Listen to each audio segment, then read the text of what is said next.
Hello everyone. Today we will see a problem on signal flow graph, and here we have to find out the transfer function by using the Mason's gain formula. The problem is find the overall transfer function by using Mason's gain formula for the signal flow graph given below, and this is the signal flow graph given.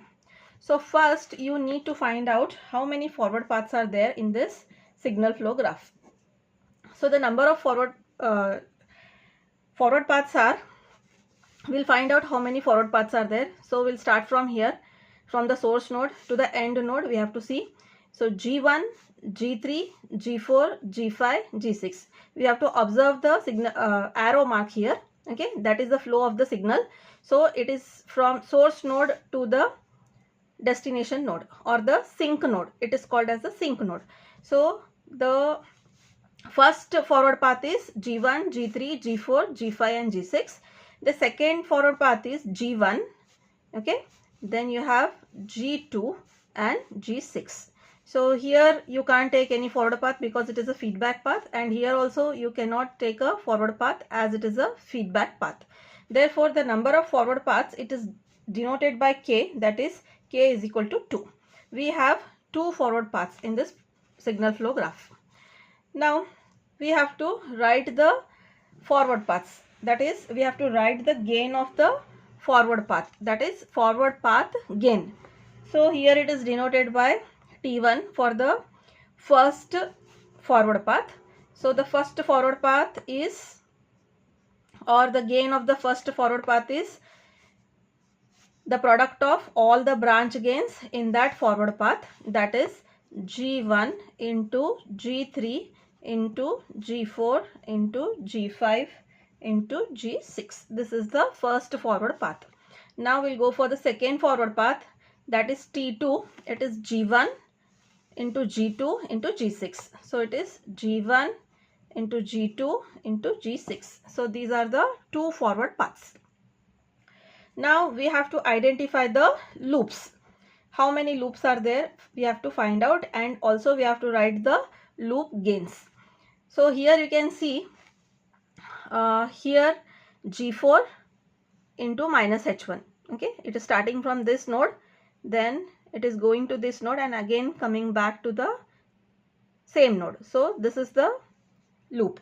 We'll take this loop as L1, that is the first loop. Okay, I'll take it as the first loop and I'll write the loop gain here. The loop gain will be G4 into minus H1, that will be minus G4 into H1. Then L2 will be the loop gain of the second loop. We will find out or identify the second loop here. So here I'll take this G3, G4, G5 and again back to this node. So this is the second loop we are taking. So L2 will be what? L2 will be G3 into G4 into G5 into, this is H2, sorry, into H2, that will be minus. Next we have one more loop, that is third loop, and for that the loop gain will be L3. Okay, so here it will be G2 into minus H2. So it is minus G2 into H2. So now we have identified the 3 loops. We have written the loop gains of the 3 loops. Then we have identified the forward path gains. Now we have to identify how many combination of 2 non-touching loops are there. So if you observe this figure, here you have only one combination of 2 non-touching loops. That is, if I draw this figure here, this is one loop. Okay, that is G4 into minus H1. Then one more loop, I will take this one, that is the outer loop. Okay, so here this is G2 and this is minus H2. So these 2 loops are non-touching. This I have taken as L1 and this is the loop L3. So these 2 are non-touching. If you remove these 2 branches from the given figure, then these 2 loops will be not touching to each other. Therefore, it is a combination of two non-touching loops. So, L1 and L3 is a combination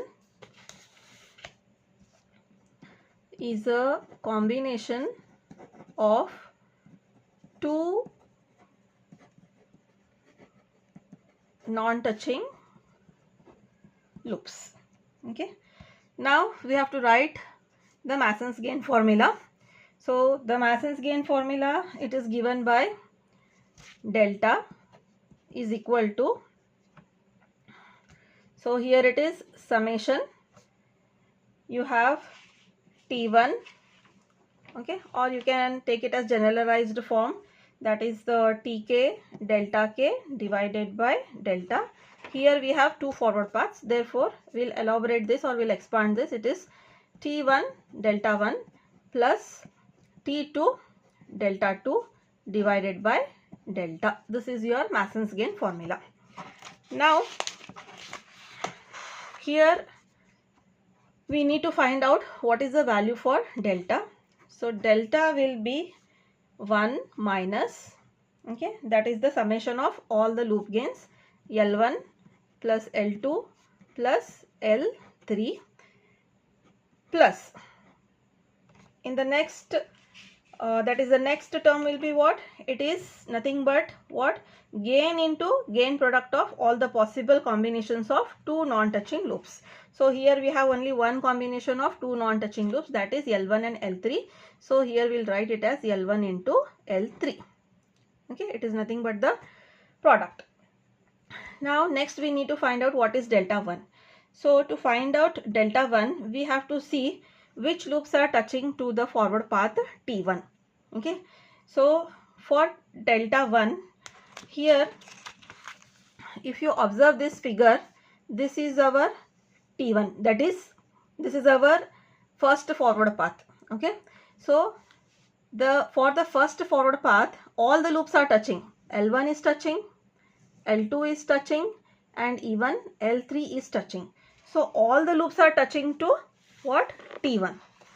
So here you have to eliminate all the loops from delta to find out delta 1. Eliminate L1, L2, L3. Why? Because all the loops are touching. As all the loops are touching to T1, from where we have to eliminate? From delta. So delta 1 will be 1. Because all the loops are touching, we have to remove this. That is, we have to cancel all this. We have to not take this term. Even L1 and L3 are touching, so even that you have to remove. You will get only 1. So delta 1 is 1. Okay, so your delta 1 value is 1. Now next you have to find out the value for delta 2. If you take delta 2, that is, if you take T2, what is T2? That is the second forward path, G1, G2, G6.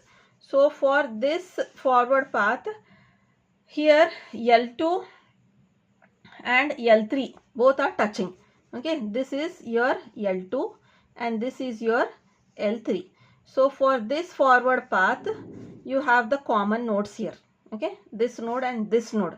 These are common for second forward path and even for the third loop and the second loop. Therefore, L1, L2 and L3 both are touching to the second forward path. So you have to remove that loops from the delta value in order to get delta 2. So delta 2 will be what? You have to eliminate what? L2 and L3. Why?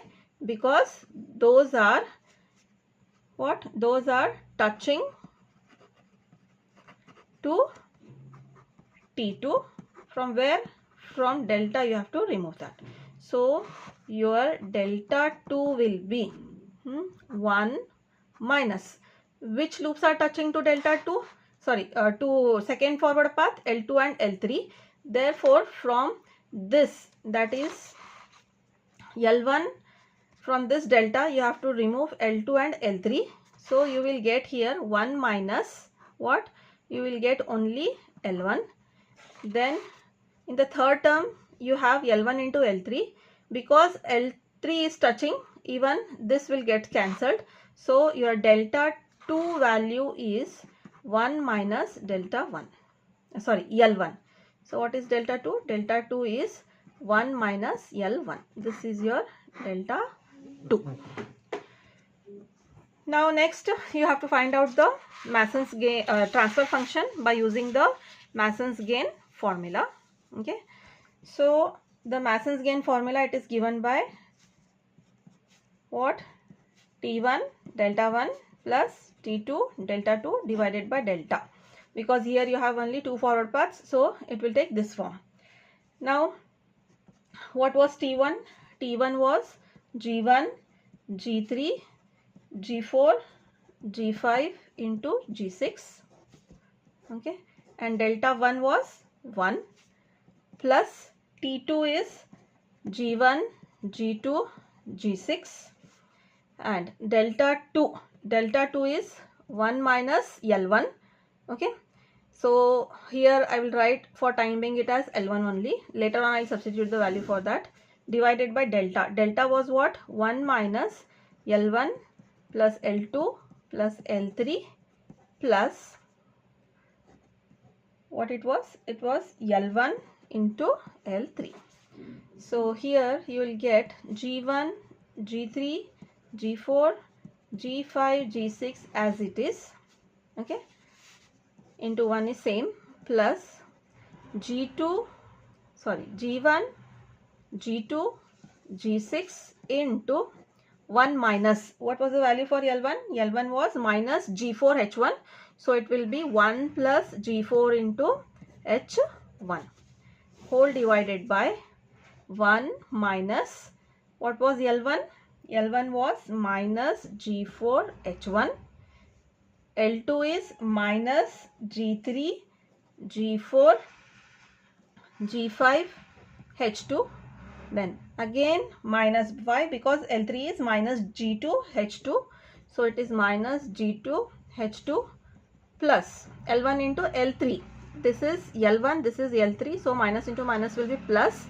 L1 into L3, it will be G2, G4, H1, H2. Now you have to simplify and write the answer. If you simplify this, you will get G1, G3, G4, G5, G6 plus you will get G1, G2, G6 plus G1, G2, G4, G6 into H1 whole divided by 1. Minus into minus is plus G4 H1. Then again plus G3, G4, G5 H2 plus G2 H2 plus G2, G4 H1 H2. So this is your final answer. Okay. Hope you have understood the problem. Thank you.